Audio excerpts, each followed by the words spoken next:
Okay, well, I'm glad to see everybody joining. As you can tell that I was catching up with one of my good friends who was a mentor to me personally when I started an FQHC. So in 2007, Toni was one of the nicest people to me when I went to meetings with all the other CEOs. Even though she had been doing it a long time, she was always willing to add value and add information. And if you haven't met Toni, you are in for a treat today. She's going to be doing your entire presentation today. But as most of you know, I'm Elizabeth Burrows. Callie, are we recording this? Okay, I'm just making sure. I'm Elizabeth Burrows, and many of you we work with at Burrows Consulting. So it's good to see a lot of faces on. And I know 2 or 3 of you have site visits already scheduled in the next month or 2. And we already were reached out to a couple others who said, I have to have the recording because I'm double booked, but I have to watch this. I have a site visit in May or June or July. So a lot of you are getting ready for those. And in fact, I am, as I'm ending my time at Purdue University, I'm prepping for a site visit too for us in April. So I'm going to sit back, relax, and learn today. As normal, if you have questions, you can put them in the chat or you can email them to Callie or me. Callie will send out the presentation and a recording give us a little bit. It takes a few hours to get everything uploaded. So by early next week, we've got the holiday weekend this weekend. So by early next week, you'll have the recording and the slides. You don't have to check on that. And yes, you will be able to share that with your team. So be sure to send it out to others. I'm looking at you, Shelly. Make sure that you get Benny to watch this with you, and you can be ready for that site visit that you will have here soon. So feel free to share with others. And again, eventually it will be posted on our YouTube page in the next week or 2 as well. So Toni, I didn't even get her bio. I'm going to tell Toni's bio as I want today. So I think we have it. But Toni was the CEO of Open Door Health Services in Muncie and Indiana and surrounding areas for a lot of years. We won't say how long, but I think she was even the founding CEO that got them FQHC certification and then grew it. She started, I think, in case management and worked all the way up to the CEO role that she held for a long time until she decided to retire. But as with anyone passionate about community health, you never retire. So even though she now spends time with her children, more time with her children and grandchildren, she is out doing site visits all the time. And I always learn every time I get to talk to her. And she does have her own consulting business, and we'll share her information at the end. So she does mock site visits and things like that if you ever want to go through that. And she's one that definitely, there's like 1 or 2 or 3 people that when people ask me, is there somebody that can do a mock site visit? I always try to connect them with Toni to go through that. So without further ado, I will turn it over to my fellow Hoosier, Toni. Thank you so much for your time and preparation. Well, thank you so much, Elizabeth. And let me tell, Elizabeth was kind of like my daughter because she was the very same age as my daughter. And boy, was she was a smart cookie. So I'm so proud of her and everything that she's done since she's left the health center, but she's gone on to start up so many more health centers, which I'm so proud of you for all of the work that you've been doing, Elizabeth. I really keep tabs on you and things. But I'm happy to be here today. I was hoping to get people that didn't have site visits coming up soon too, but we're going to talk a little bit, kind of had this divided into 3 pieces. You can go ahead and go on to the next slide, Callie.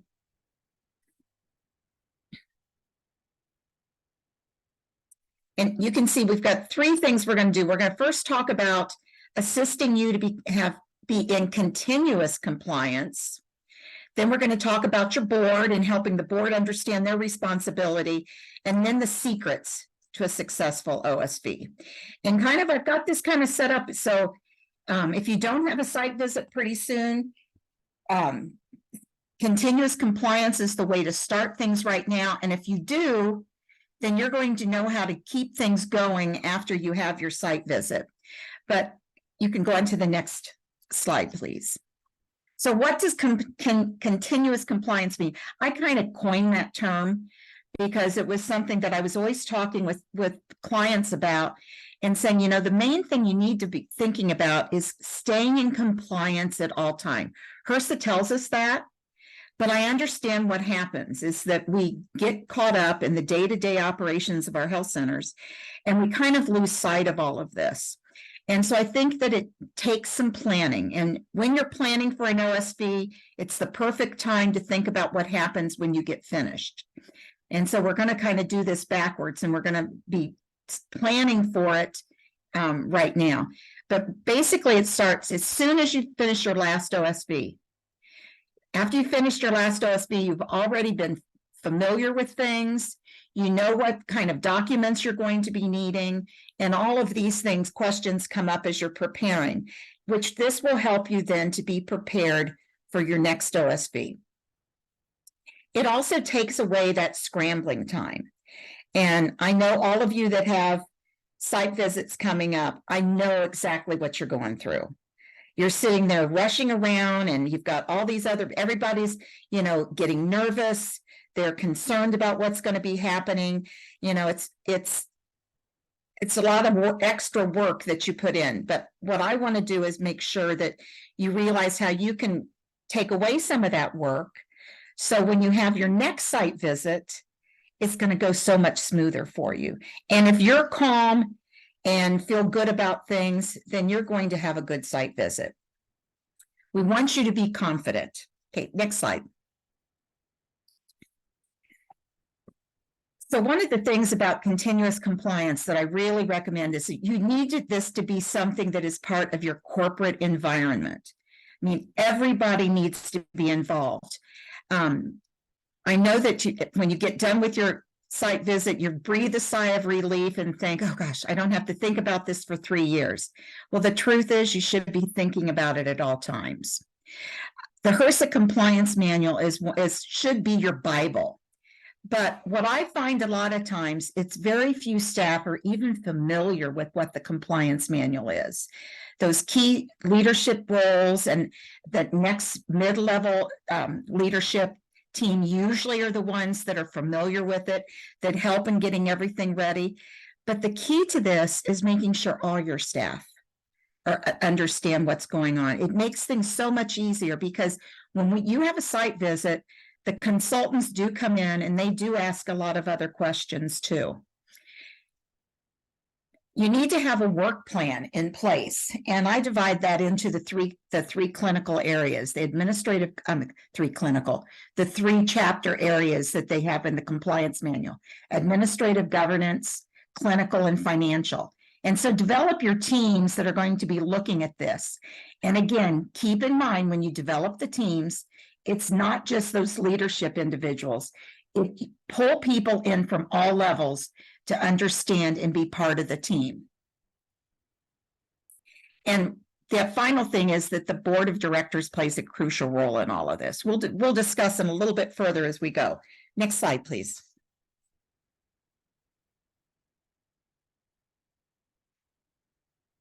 One of the things that's really important for continuous compliance is to make sure that all your staff understand your policies and procedures. I think a lot of times we put those policies and procedures in big notebooks or online in a special place, and staff don't even understand what the policy is or what the procedure is. Staff need to understand that this is part of having it be part of your environment that you have in your organization, is make sure that all the staff are understanding. Involve the staff in the development of the procedures. Let me give you a reason why this. One of the major problems as a consultant that I find when I'm doing a site visit, and I've heard this from the financial person because they're the ones that see this, is that they'll do interviews with those front office staff, those that are doing the registration for patients. And one of the big problems that they sometimes find is staff are not interviewing everyone for the potential of being part of the sliding fee scale. And some of that is, it may be in the procedure to do that, but the staff are not even familiar with that. And staff need to understand why, the why behind things, and not just how to do things. And they need to understand that. So get staff involved when you're developing procedures. Have them read through them. When you're developing a procedure for I'll keep with the front office staff that's doing the registrations.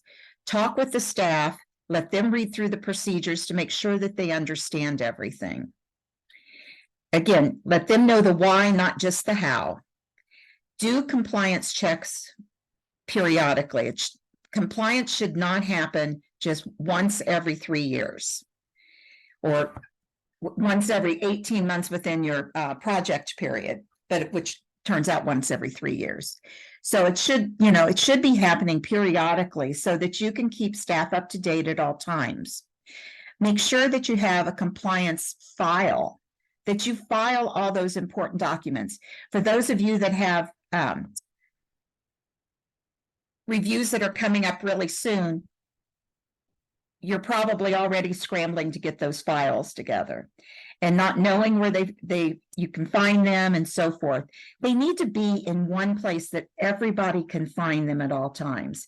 And it shouldn't just be somebody with upper management that knows where these files are. Everybody needs to know so they have access to go and look if they even forget about something that they're supposed to be doing. A good example of this is that I was doing a mock site visit, and this was just recently. And so I was asking for different files. And of course, everybody's scrambling to get their files together and get them to me. And I had files that were back in, and this was just recent. So it was in 23. I had files that they gave me for 2018, 2020. And I said, you don't have any more recent copies of these files, these policies? You haven't updated these things? No, this is what I could find. Well, when they searched, they found the new things. So the problem with this is that you could send the wrong file if you don't keep everything up to date and in one location. And everybody needs to be familiar with where those files are. So that's why this is so important, to have something that everybody knows where they are, and that people can't just take them out and then they're not there again too. So having paper files is not always the way to go. Of course, having it online so you can share those files with all staff at all times. I should have asked if anybody has any questions that come up while we're talking. I have no problem with answering questions as we go. So yeah, just speak up or go in the chat or unmute yourself. We're very flexible. Very, very flexible. I don't know how many people are online right now. We've got 15. 15. Okay, that's a perfect number too. So if people have questions, stop me at any time so that we can answer those. So next slide, please. Okay, the board of directors, I talked about being a key place. One of the things I always talk about when I start with an OSV is I always tell people, the board, said, think about the organizational chart. Who is at the top of the organizational chart? It's the board of directors. And then everybody else is below the board. So the board should be leading the charge when you have a compliance visit. They play a key role in this. The staff does a lot of the work. Of course, we know that. But the board needs to be just as familiar as all of the staff in all of the items in the HRSA compliance manual. So the board needs to understand, that their roles and responsibilities are clearly defined. Let me point out too, when you're developing policies or anything related to the compliance manual, this is the time that you can plagiarize. We always learn when we're in school, don't plagiarize and all of this. Plagiarize in policies, your board bylaws, all of these things, plagiarize. Pull the items directly out of the compliance manual so you have the correct wording. You don't have to change things in the bylaws to have all that legalese. Use wording that all the board members can understand. And by pulling it directly out of the compliance manual, that works. The board needs to understand their roles and responsibilities at all times. And that's why, their bylaws, all these things should clearly be defined in their bylaws. The board meetings should also function around those roles and responsibilities. And we'll talk a little bit more in a minute about how you can do this, which is having monthly work plan. I started when I was a CEO at the health center. I actually had a work plan, and I still suggest to people that same work plan. I've, changed it around a lot, but basically divide it into a calendar with the 12 months, and then divide up all of those things that you have to get done at each of your board meetings throughout the year.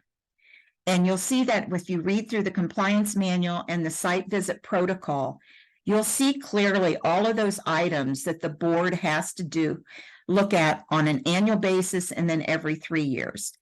I like to suggest that the board look at things on an annual basis. If you don't, it gets lost in the shuffle. Who can remember what happened 3 years ago? And so basically you divide your calendar up into all those items that need to be handled at the board meetings and get them on a calendar so that you know what you need to deal with. Let me give you an example. We all know that on the sliding fee schedule, it needs to be updated with the new poverty guidelines every year. Those come out in January for the most part. And so January should be the month that you have on your calendar that you look at the sliding fee schedule. And that should be there. It's an easy way then when you're developing the agenda. And usually the CEO will work with the board chair in developing that agenda for the board meeting and making sure that you have all those things on your board agenda. Sometimes, I don't want to say, but things happen. And so you might not get to it. So you need to have a way that on your calendar that you move it to the next month so you don't forget to get things taken care of. Another thing I'd like to suggest on that board calendar is you also include training. So if you're going to do your sliding fee schedule in January and update those poverty guidelines, a good rule of thumb would be in December, the month prior, the calendar would read that you're going to do some board training talking about the sliding fee schedule and giving the board information about that sliding fee schedule and the sliding fee policy and so forth that they can carry over to do the business the following month. I have found that works out perfectly. And these should be little teeny 15-minute training sessions that can be done at the very beginning or the very end of the board meeting. I think doing it at the beginning's easy because then people won't leave before you get to it, but it really is important that they do get training on these subjects. And you can take that whole compliance manual and divide it across the entire year and do many trainings on each one of those chapters each month. Also want to say that the board committees play a crucial role in continuous compliance. And so make sure you utilize your board committees. So many times I'll read in bylaws that you have several different committees that the board has. And then when I ask to see minutes of those committee meetings, people say, well, either don't keep committee minutes or they just don't meet. Utilize committees because it helps to have things set in place before you have a board meeting, and some of that discussion can happen during those committee meetings, and which helps during the board meetings. Any questions about the board of directors? Okay, I will just proceed then. Let's go to the next slide.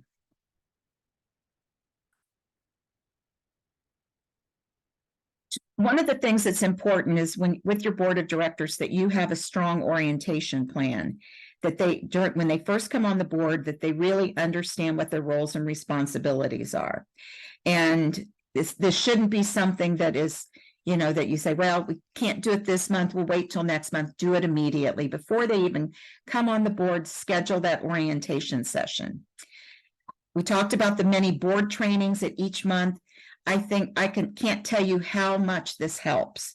And a lot of the health centers that I've worked with, I've talked with about this, and they tell me that, this really, even though the board will sit there and say, we don't have time, we don't want longer board meetings, but providing the training provides them with the information to keep their board meetings shorter, and which I think is one of the things that board members do like. Tie the board trainings to upcoming business that the board will be dealing with.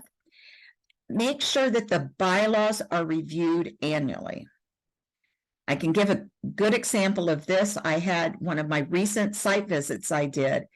The board bylaws that they had were for 2018. And that was the last time that they had looked at their bylaws. Now, there's nothing in the compliance manual that says how often to look at those. But during that time, there was a change. The compliance manual didn't change, but the site visit protocol did. And there was some new wording that was in place that they did not have in their bylaws. And so it was a finding.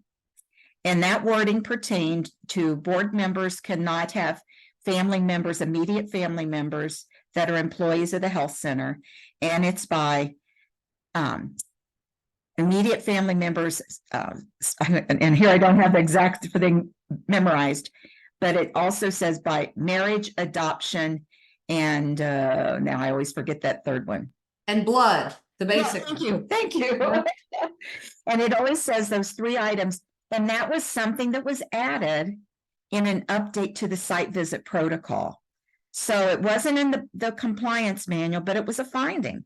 And it's, if you think about it, people think, well, that's just a few words. Why is that going to be a finding? Well, the truth is, it really describes who those immediate family members are, and that's why it's important. So stay up to date. The compliance manual has not changed since 2018, but almost every April, the the site visit protocol changes. I haven't heard anything for this upcoming April, but I wouldn't be surprised if we didn't get something at the end of the month, next month. So stay up to date on those site visit protocols, as well as making sure that you understand the compliance manual. Okay, next slide, please.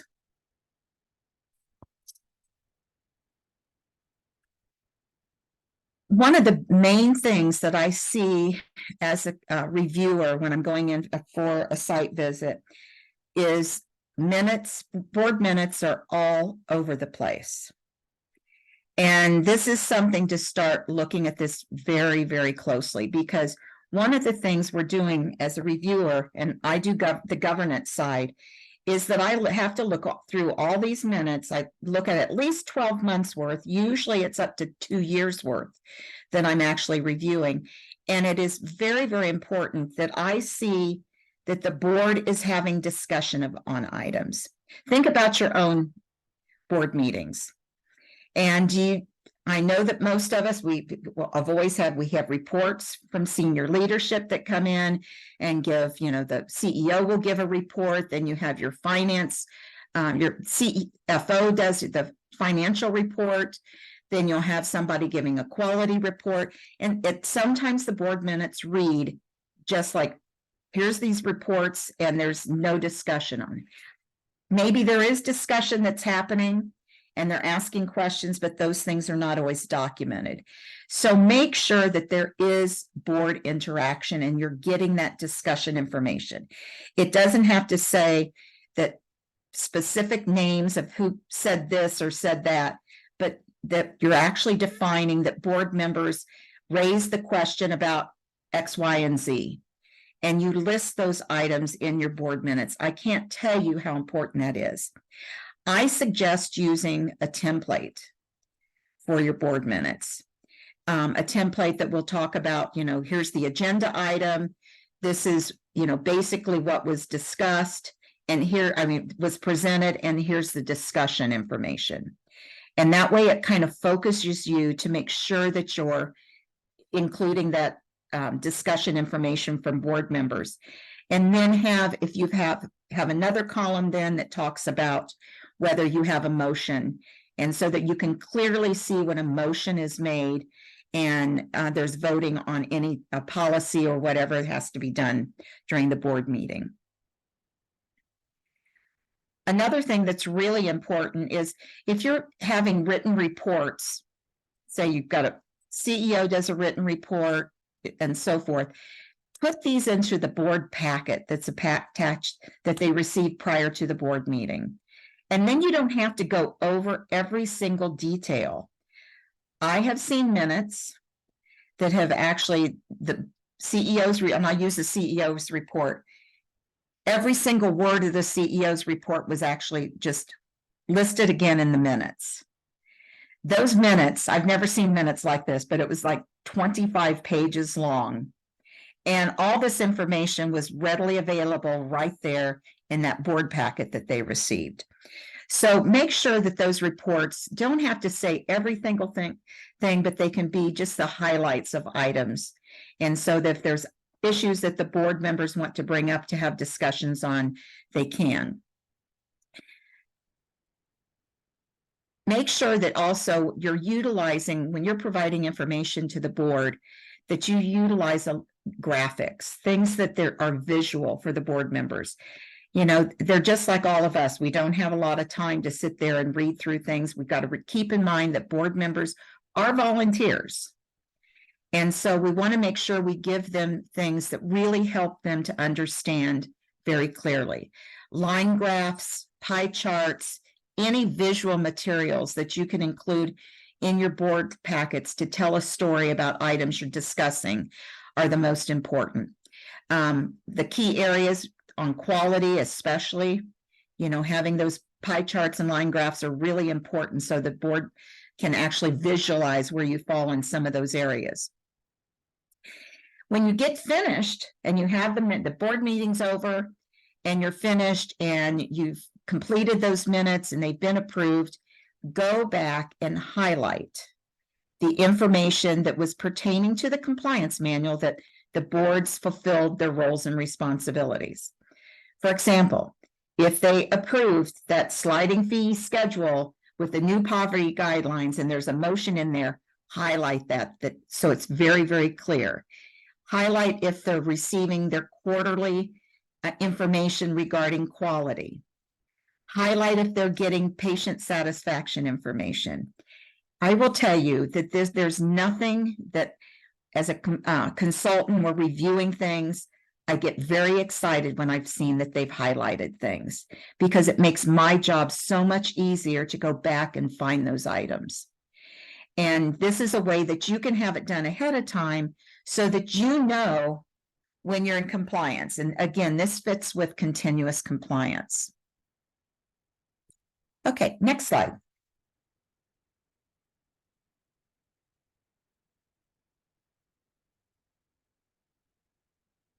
Okay, the secrets to a successful OSV. Well, let me say this as I'm getting ready for an OSV coming up, and I'll just tell you from a consultant standpoint, make sure I've got to send out a lot of, and I'm the team lead on the next one that I have coming up. And so as team lead, I have to send out emails to the health center talking about what's going to be happening and that we're going to do a pre-site visit call just to go over a lot of things that we're going to talk about today. And sometimes it takes forever to get responses back. Now, you might say, well, that's because everybody's busy.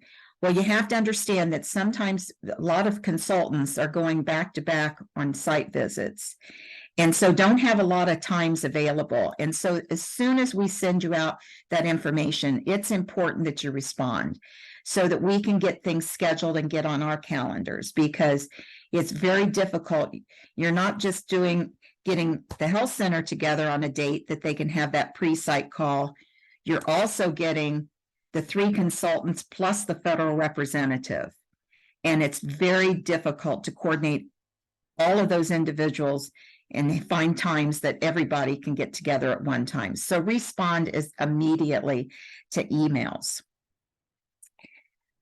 Let's see, I think I covered this. The pre-site call is a very important call because we go over a lot of information that helps you to get prepared. It's usually done 4 to 6 weeks prior to your site visit. And so that gives you time so that you understand that you can start getting things prepared and pull things up.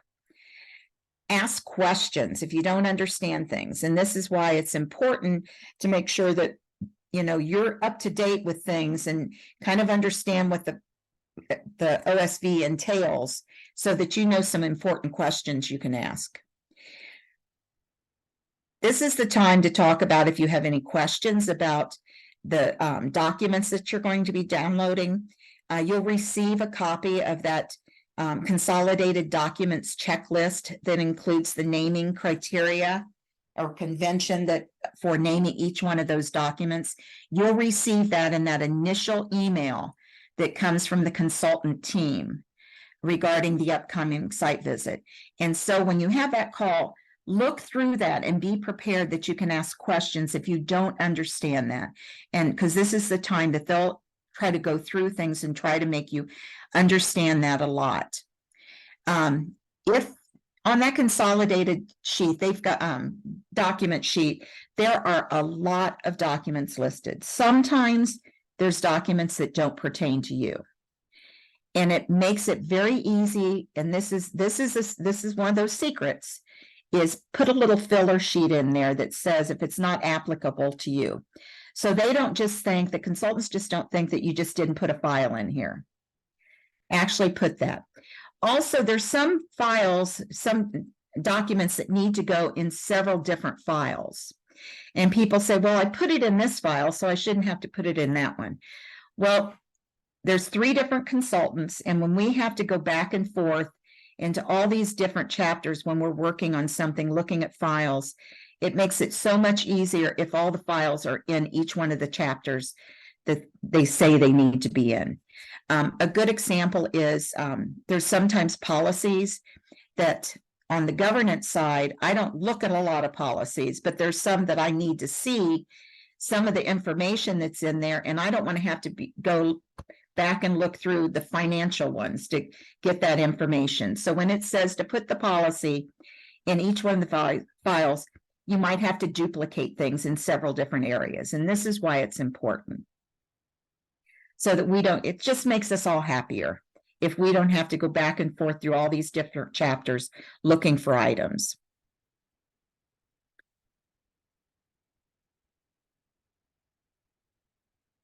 Okay, I've got a question that just popped up. Let me answer this about, I just missed it now. Here, I'll read it to you, Toni. Can you comment some of your recommendations for handling reviewers asking spontaneous questions of staff during in-person site visits? Maybe prepping staff. How do you coach staff on what to say if they're asked a question that's not in their area of knowledge? Example, asking a nurse about sliding fee scale eligibility. Okay. That's why continuous compliance is important, because it keeps everybody up to date. And this does happen. If you don't know an answer to something, you don't try to make up an answer. Be very honest and say, I don't know, but I'll find someone that can answer this correctly for you. And that's the most important thing. Are they going to try to ask things between areas? No, but it does. I'm not going to say it doesn't happen. Sliding fee is one of those things that they often, it does get asked from it's across the financial and also on the clinical side of things. So it is important. If you can't answer it, just be honest with it and say, I can't answer that specifically, but I know the individual that can, and get them involved in it. Don't try making up something, because for one thing, you always get caught when that happens. I hope that didn't answer your question. Let me know. Yeah, I mean, we didn't have to deal with this in the last review because we did all virtual. We were in the pilot program and it was all virtual. But like in the review, and I wasn't as actively involved in our one before that, but like we had a reviewer go to use the bathroom during the tour and step away from the tour and start, while they were away from the leadership staff kind of involved, kind of stopping different people and asking them questions. And I don't think we had done a good enough job preparing the staff for the importance of those questions and not to give flippant answers that you may not know the details of. And as a large organization or big size clinics, it's really hard to have everyone on the same page during a normal functioning clinic day, you know? And I will tell you that it happens a lot. And sometimes we're not putting people on the spot. It's just being, seeing other people working. and going up and trying to make them feel comfortable, because it's difficult when you've got all these strange people coming into your office and people are trying to work and they get, self-conscious about things. And so I will be honest, I'm a chatty person. If I'm up and around, I might go over and say something to the person that's working, doing intakes or something, and say, well, how's your day been going? Or make some comments to make people feel more comfortable. But sometimes it doesn't, because it's like, oh no, what do I say to this person? Because I don't want to say the wrong thing. So I do understand it happens. Most of the time it's not to be a gotcha moment and get somebody that doesn't know what they're supposed to be doing. So, just make sure that staff understand that, we're there and we want to have a friendly environment. And so if people are asking you questions that you can't answer, just say, I really don't know, but I know who to go to that probably has the answer for you. I hate to think people are doing that and going and asking questions without being part of the official interview process that we have, but I know that it does happen. Anything else about that same question? Okay, well, we'll go back to, we were talking about putting the documents in the files. If you don't, even when you're after the pre-site call, when you're doing the chat, adding the documents to the share file system, those of you that have a site visit coming up probably have already received your information about share file. Make sure that if you have questions that you can contact the consultants and let them know. I want to know because I want people to make sure that they have the right documents. We give you 2 weeks. 2 weeks prior to your site visit to download all those documents. And let me tell you, it's very important because we've got hundreds of documents that we have to look at. I was talking about minutes. I'll use that as a good example. I'm looking at, 12 to 24 months worth of minutes that I have to read. I've got to read bylaws that are usually about 20 pages long and to look at things. And so it's important that I start before I get on site and get all those things reviewed ahead of time. For one thing, it helps me to ask if I don't have something. For example, on board minutes, if I'm reviewing those ahead of time and I'm looking to see that you made sure that I'll keep up with the sliding fee thing, that you've approved the sliding fee discount schedule with the new poverty guidelines. If I don't see that's happened in your board minutes, I need to be able to go to you and say, is this someplace else that you can share that information with me? Or I can ask for that information. There's some documents that need to be done every 3 years. The sliding fee policy is every 3 years. And sometimes that's not done within those minutes that I'm looking at. So I'll have to ask, can you go back and find it? This is why it's good to highlight, because it makes it easier for you to find those items when you go back looking through things. So make sure if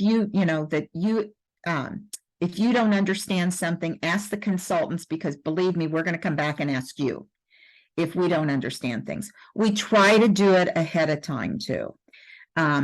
You've got 2 weeks to do it. And so what I always do is then I've got 2 weeks, I've got time to review things and then time to really get down to the meat of things. So I review just to make sure all the documents are there right away. After that very end of that 2 week period, I go in right away to look to see that all of the major documents that I asked for are there.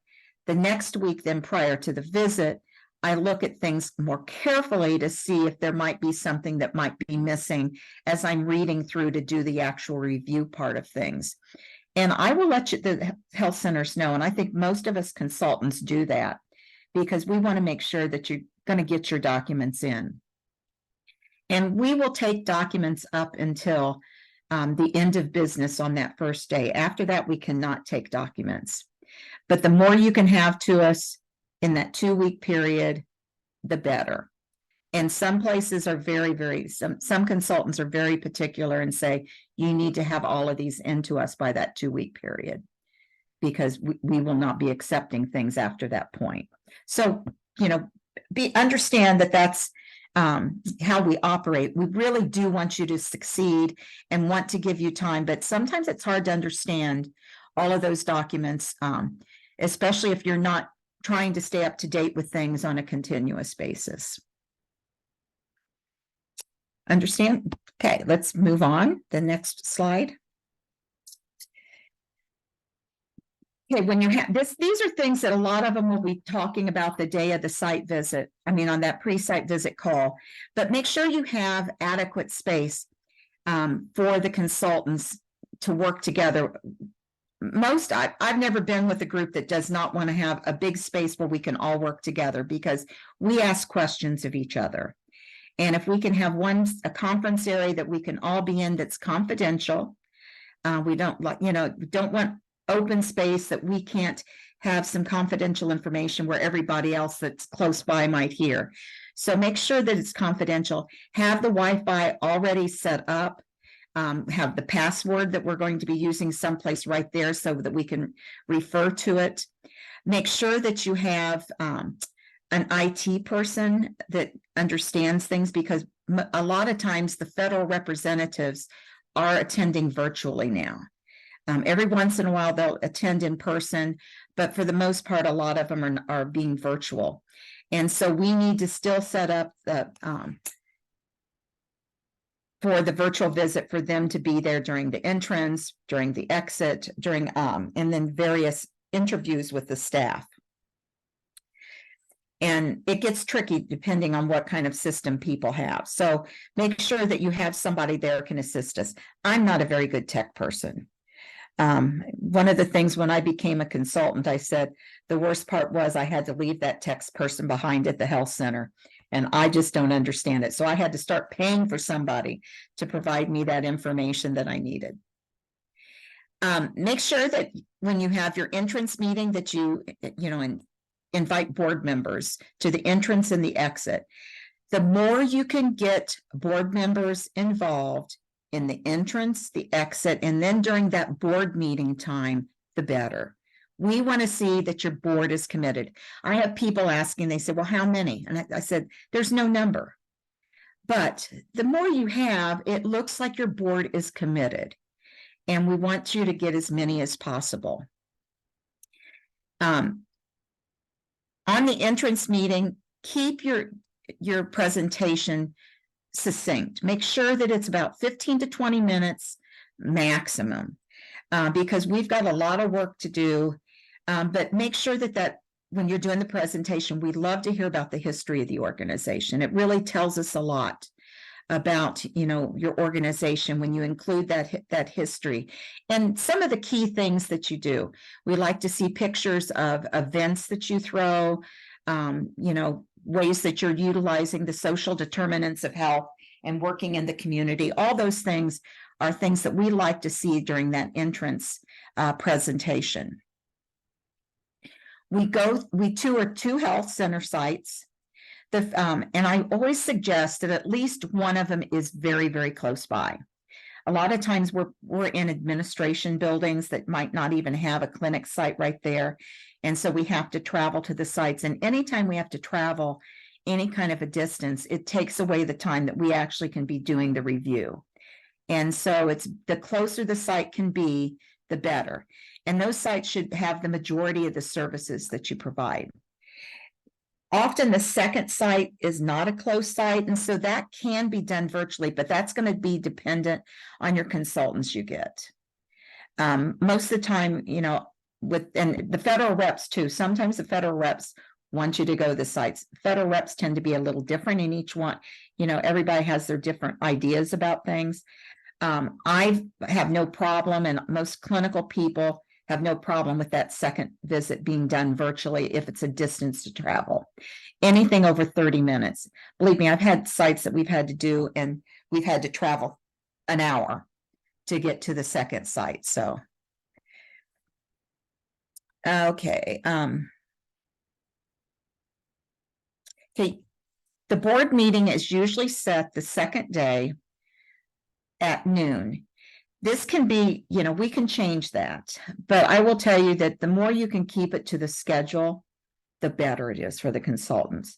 just because when we have to go later in the day, it kind of disrupts the whole flow of how things are. So if you can get that scheduled for 12 o'clock on that second day, that is the best possible, but we are open, we will change things to meet whatever works for your schedule. If you find that you've got more board members that can come at 4 o'clock, that is just fine. I've had things changed because the site visit will fall during board meeting time. And they'll say, can you meet with the board prior to the board meeting? And definitely we can do that. We try to work around your schedule, but the more you can stick to that schedule that we propose, the better it is for the consultants. And I just hate to say this, but a happy consultant is a happy consultant. Doesn't mean you're going to do any better because we try to be consistent, but it makes your visit a lot easier when you've got everybody is really on the same page and is feeling good about things. And I will say that this is a closed meeting. The meeting with the board is a closed meeting. And I've only got 10 minutes left. I've been going kind of slow. So make sure that that it's just board members that are at that meeting. When you're having your individual meetings, what we'll do is we'll break into different sessions, meeting with different staff pertaining to the different chapters. Make sure that you have additional space available for the consultants to go in with the staff during those meetings. I've had it be that sometimes that they've had to come into that space that we're utilizing for larger groups, which then makes it difficult for some of us that are working if we don't have a meeting at the same time to be all in the same room. So try to have, separate sites for all those different meetings set up to make things easier for the consultants. And I think the main thing that you need to think about is making sure that all of your staff are familiar with the site visit protocol. You would be surprised at how many go into a site visit, have no idea about the site visit protocol and have not looked at it. And then they have people asking questions. You should be so familiar. We always say it's an open book test. You've got all the questions that we ask, and we ask them specifically based on that site visit protocol. And so be prepared, know your answers and things ahead of time, because that will be helpful. Okay, final slide. I guess not quite. These are silly little things, but again, happy consultants. Make sure you have some menus available for us for lunchtime, because we'll be, we work through lunch. If you have a staff person that can go pick up lunch for us, we give them the money and then, can order something. That makes it so much easier for us so that we can keep working through lunch. And also having some menus available about different restaurants in the areas. Pick things that, it's really interesting. I'll just use one of my last site visits. They gave us a list of restaurants to go to in the evening. And one of them we liked so much. And we went in and we told them, we said, oh, the health center, suggested we come here and all that. And then they said, oh, we just love the health center. We've got some of our people that work here that, visit the health center. It helps with discussions too out in the community. And it really makes us feel a part of the community when we can go to some of those familiar places that the staff are recommending for us to go to. Because you have to keep in mind, we're there for 3 days. And so, we're out in the community and we'd like to be able to go places that doesn't have to be anything fancy. Our favorite restaurant, my last one, was this little hole in the wall, but it was the best restaurant. So, okay, the next one, please. And don't offer to pay. You can't pay. We've all tried that. They cannot do it. So don't think I'm going to surprise them and pay. They have to pay their own by regulation, right, Toni? Yes, let me tell you differently. Like the board meeting, they usually have lunch for the board. If you're paying for the board or all of your staff to have meals, then we can partake. But that's the only way to do it. Thank you for the clarification, because I know I've tried to buy food before and gotten in trouble and this and that. So okay. If everybody else has food, then you can. Now, the other thing, then this is a silly thing, but again, it just makes us happy. It's sometimes we have to travel sometimes from our hotel to the site, and I've had it be an hour and 15 minutes one time to get from a hotel to the site. So it's difficult carrying coffee and all those kinds of things. If we can have coffee and water available, that is wonderful, and it makes it just so much easier. So that just, again, it makes a happy consultant. I have to have my coffee. This is one of the things I need to bring up is about promising practices. I have hardly ever been on a site visit that people have know about promising practices and share information. I've never written up a promising practice. I've never been on a site visit they've had a promising practice. So think about those things that you're doing that are different and that could really make a difference, sharing them with other health centers. Read the information you need, because you need to have a whole list of things as far as data, information, and so forth for them. But be prepared for that. We want to hear about things on patient care, on quality, things you're using with social determinants of health. I've seen some great things, but they weren't prepared because they didn't have all the information that we need for promising practices.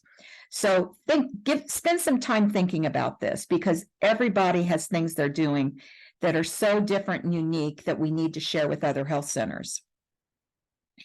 The other thing that this is my favorite part about site visits, is I love to provide technical assistance. You know, we like to go in there and not just say this is a gotcha moment, and you know that you're not going to pass on this item or so forth. We want to sit there and help you do things better. We talked about earlier, I just talked about using templates for the board minutes. I like to share that kind of information. I share work plans. And I know that all of my the other consultants I work with do the very same thing. We like to provide technical assistance. So if you have questions about things, ask us. Sometimes we might not have the answers, but we'd like to be there that can help provide you to do things, you know, even better beyond just what is in the compliance manual. And I can't believe I talked this long. Yes, I can. I'm a talker. So Elizabeth knows, yes, you can talk that long. Okay, any questions that anybody has? How long are the first OSVs for this would be for an FQHC lookalike designation? It's going to be the very same. It's 3 days. We come in on the first day early in the morning on that Tuesday. Usually it's Tuesday. And then we'll leave usually by noon on that Thursday.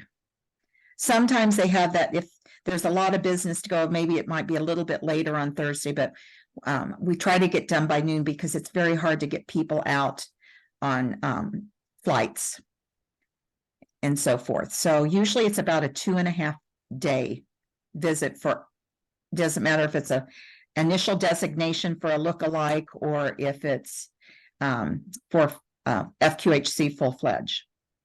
Now they do have some visits that are going on right now. They've got the CE, which is a 1 day, and they're grouping those into 2 in a week that people are doing, but they're not doing a lot of those. So I won't even go into. I have not been on one myself. So, any other questions? Was this helpful to you? Please unmute and share thoughts. We'd love to hear from you. Are those? I always find it really helpful to hear from a reviewer's perspective. I mean, you've just seen a lot of different health centers. I love getting the technical assistance from the reviewers. I mean, I learned a lot from the reviewers who worked with us, and we were blessed with a really great team on our last go around. So I really appreciate your time and you sharing. Yeah. Let me say this too about reviewers, because I have a lot of people that said, well, they didn't find this the last visit. You know, we did fine, you know, the last visit. Well, I hate to say it, we're all different. We are different people. We all kind of see things sometimes in a little different way.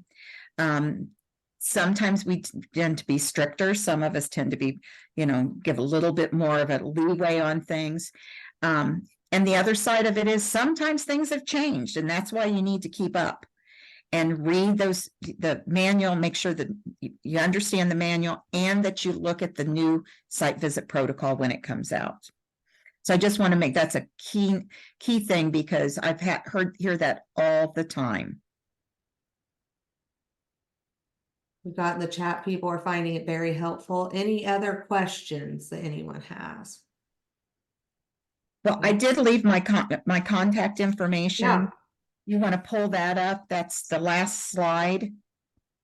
And Yes, and we'll send that out if that's okay, Toni, with the that is recording. yes, just go ahead and send it out because if you Okay. have any questions, I'm happy to answer, any other questions that come up in the future.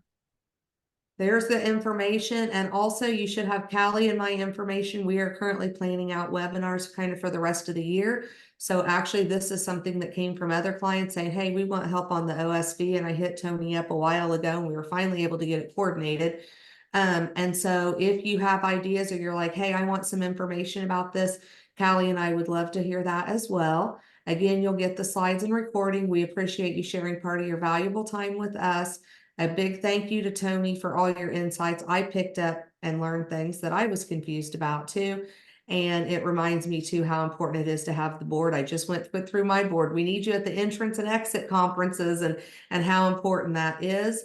And so again, thank you. Continuous compliance, that needs to be something that we kind of keep in our heads at all times. So again, thank you everyone for joining. And again, feel free to share this with others in your organization as you're preparing for your OSVs. Or again, ideally, as Toni said, you're going to watch this year to be ready for an OSV in the next year, be ahead and be ready. And I will say the highlighting trick, I had an FQHC lookalike client. The first site visit was just a horrible experience for them. The second visit, she prepared a lot more and she literally highlighted everything and marked everything. And she said how much better that put her. And I think it was the difference in the reviewer saw she had her stuff together. When they pulled it up, she had taken time, had referenced each and every element of the site visit protocol and the manual and had it there.